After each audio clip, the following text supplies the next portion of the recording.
दोस्तों बहुत इंतजार था, जी हां बहुत इंतजार था कि सीएम उमर अब्दुल्ला जब मीडिया से बातचीत करेंगे तो कुछ ऐसी बात करेंगे जिसका बरसों से इंतजार था जम्मू कश्मीर की आवाम को, खासतौर से तलबा बिरादरी को, क्योंकि एक साल से जायद तो सिर्फ इस सरकार के बने हुए हो गए और इस एक साल से जायद के अरसे में भी कई बार हालांकि कई अलग अलग जमातों ने यह एहसास दिलाया।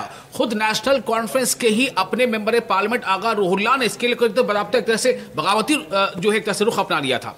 लेकिन क्या हुआ दरअसल, जब काबीना की मीटिंग हो गई, मीटिंग के बाद चूंकि ये मीटिंग जम्मू में हुई थी और दरबार मुल्क के बाद पहली मीटिंग थी, तो मीटिंग के बाद हुआ क्या रिजर्वेशन पर कोई ठोस बात सामने आई, ये हम जानने की कोशिश करेंगे। हमारे साथ मौजूद है शौकत हमारे साथी, और साथ ही इस पर हम चर्चा भी ये भी करेंगे कि दरअसल इसको लेकर के क्या एक नई सियासत यहां से शुरू हो रही है, क्या जम्मू कश्मीर की सियासत में एक नया बाब शुरू हो रहा है, या फिर क्या यूं कह लें कि क्या एक कहीं ना कहीं जिस तरह से अपोजिशन से जो एक चुनौती या हम कहते हैं चेतावनी सामने आ रही है, ये क्या बता रहा है, क्या कहीं ना कहीं एक बार फिर एक रिजर्वेशन का जिन जो है वो बोतल से निकल गया। शौकत, मैं आपसे जानना चाहता हूं, आपका सवाल है, हमारे नाज़रीन देख रहे हैं, और मैं ये जानना चाहता हूं शौकत की ये कितना अहम था, आज कितना इंतजार था लोगों को इस काबीना की मीटिंग का, चूंकि उसके लिए उसकी पहले जैली कमेटी बनाई गई थी और लगभग चाहे वो राणा हो, जावेद राणा या फिर दूसरे कई सकीन है, तो सबने इशारा दिया था कुछ ना कुछ होने वाला है रिजर्वेशन पर।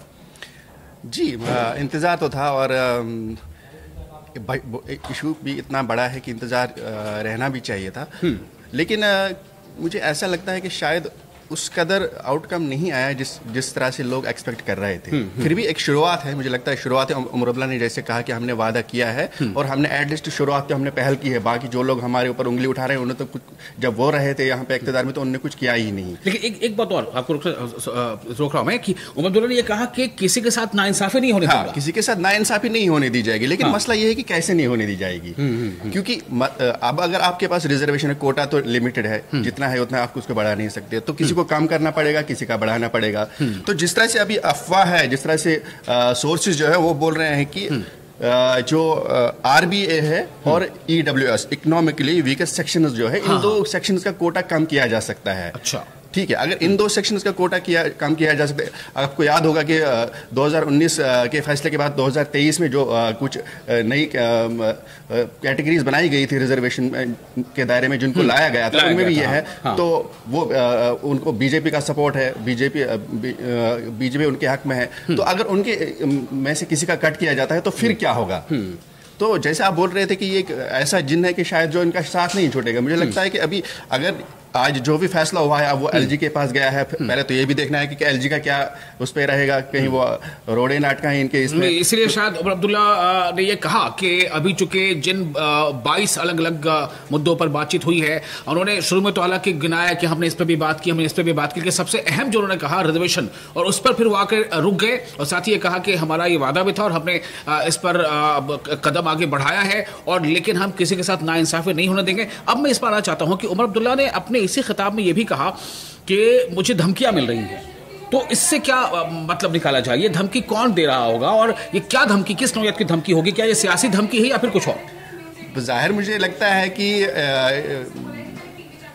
शायद वो अगर रूहुल्लाह की तरफ ही इशारा दे रहे थे, क्योंकि अभी तो सबसे बड़ी धमकी तो उन्होंने ही दी है कि वो एहतजाज करेंगे, और उनका बहुत ज़्यादा प्रेशर है उस सेक्शन। और आप एक और चीज़ भी देख लीजिए, अभी कुछ फाइनल आउटकम नहीं आया है कि क्या पॉलिसी होगी, क्या ड्राफ्ट होगा, लेकिन उससे पहले ही leader of opposition Sunil Sharma ने धमकी दे कि अगर इस सेक्शन का कम होगा तो हम सड़कों पे आ गए, अगर इस सेक्शन का कम होगा तो मुझे लगता है अभी बहुत कुछ देखना है इसमें हमें। तो लेकिन देखिए एक बात और है, अगर आगा रूहुल्लाह की तरफ से कोई ऐसी धमकी होती, वो धमकी क्या देंगे? मुझे लगता है जो आपने कल हमने जिस पर बातचीत की थी, उन्होंने कहा था कि अगर जल्दी प्रोटेस्ट होगा, कदम नहीं उठाया गया तो ये भी फिर डर रहेगा 20 दिसंबर से हम एहतजाज करेंगे। ये भी फिर डर रहेगा अगर वो प्रोटेस्ट करते हैं, एहतजाज करते हैं, तो फिर हमने देखा तो इससे पहले भी कितनी बयानबाजी एक दूसरे के खिलाफ हुई, तो कहीं ऐसा ना हो कि फिर पार्टी पे बात आ जाए, पार्टी में कुछ ऐसे खिलाफ दो सेक्शन हो जाए। मुझे ये लग रहा है कि हमारे नाज़रीन भी उमर अब्दुल्ला के बयान उन्होंने सुना होगा, चूंकि हम न्यूज़ 18 के सोशल मीडिया प्लेटफॉर्म पे हमने उस बयान को भी बहुत ही अहमियत के साथ उसको दिखाया है।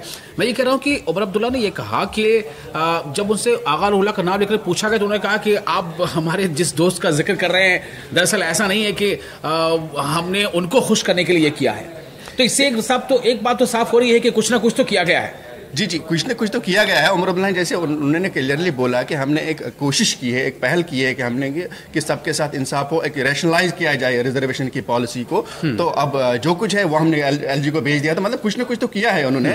और दूसरा ये कि उनको खुश करने के लिए नहीं, लेकिन सही बात है रिजर्वेशन इशू आगा रूहुल्लाह से शुरू नहीं हुआ है, आगा रूहुल्लाह पे खत्म भी नहीं हुआ। लेकिन ये बात भी हकीकत की जब से आगा रूहुल्लाह इसके साथ बढ़ चढ़ कर जुड़े हैं तब से थोड़ा इसने ज्यादा लाइमलाइट पकड़ी है इस इशू ने, और तब से ज्यादा मुझे लगता है कि कोशिशें होने लगी हैं। तो यहाँ ये बात साफ हो जाती है जो आप कह रहे हैं कि अगर ये बोतल से जिन के बाहर निकलने जैसा है तो ये कहीं ना कहीं एक बात तो इशारा दे दिया उमर अब्दुल्ला ने कि जब आगा रूहुल्लाह के बारे में पूछा उनका कि हमने किसी फर्द वाहिद या जिस दोस्त का आप जिक्र कर रहे हैं तो उनको खुश करने के लिए ऐसा नहीं किया, जम्मू कश्मीर के आवाम के लिए हमने किया है। इसका मतलब कुछ ना कुछ तो कदम आगे बढ़ाया है। अब सवाल ये जो आप कह रहे हैं कि हिज़्ब इख्तिलाफ के जो लीडर है उन्होंने पहले ही ये चेतावनी दे दी है कि अगर किसी का हक जो है वो छीना गया या कम किया गया तो हम जो है इसको लेकर के एहतजाज करेंगे। तो क्या इस तरफ उमर अब्दुल्ला कह रहे थे कि मुझे चेतावनी मिल रही है, मुझे धमकी मिल रही है? हाँ, वो भी एक है कि अंदर ही अंदर बहुत सारी चीजें चल रही होंगे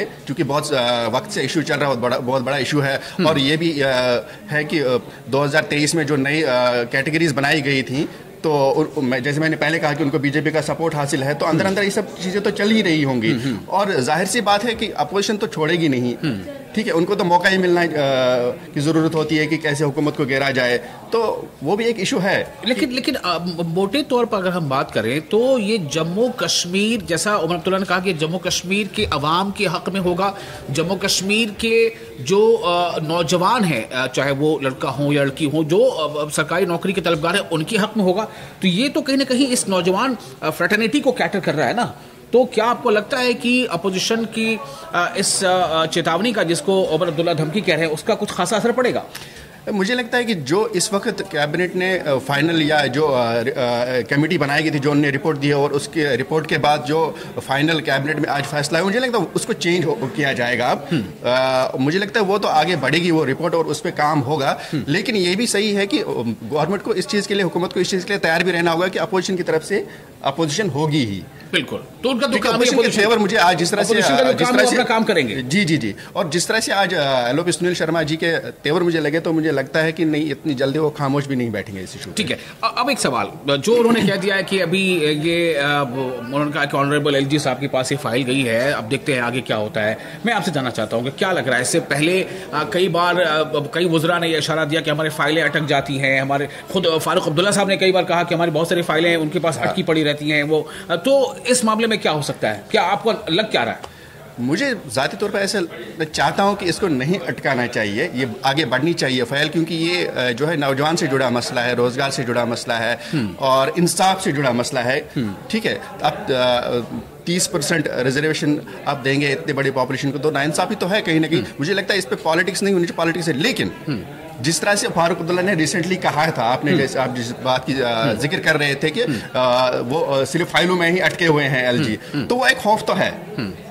तो एक बहुत बड़ी देखने वाली चीज ये होगी कि एलजी का अपोजिशन का तो बाद में है, जब फैसला लागू होगा, कुछ आ जाएगा, उसके बाद अपोजिशन की बारी। पहले यहाँ ये देखना है कि एलजी का क्या रवैया रहेगा, वो कितनी जल्दी इसको फाइल को देखते हैं, क्या फैसला लेते हैं, रिजेक्ट करते हैं, क्या करते हैं। तो मुझे लगता है ये भी एक बहुत बड़ी, कहीं ना कहीं उमर अब्दुल्ला के शोल्डर पर जो एक दबाव था वो एक हल्का इस तरह से हो गया है कि उन्होंने बॉल जो है अब एलजी के कोर्ट में डाल दिया है। अब ये देखना अहम होगा कि एलजी की तरफ से इस पर क्या पहल होती है, कब तक पहल होती है, क्या ये मामला बहुत ही आसानी के साथ आगे बढ़ेगा या इसमें अभी बहुत कुछ होना बाकी है। इसमें सियासी रसाकशी, सियासी जुतम पैदार सब कुछ हो सकता है। इसमें बहुत इसके जो है ऐसे आसार नजर आ रहे हैं। ये कितना अहम था, आज कितना इंतजार था लोगों को इस काबीना की मीटिंग का, चूंकि उसके पहले ज़ैली कमेटी बनाई गई थी और लगभग चाहे वो राणा हो, जावेद राणा या फिर दूसरे कई सकीन है, तो सबने इशारा दिया था कुछ न कुछ होने वाला है रिजर्वेशन पर।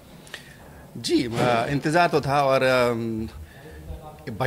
इशू भी इतना बड़ा है कि इंतज़ार रहना भी चाहिए था।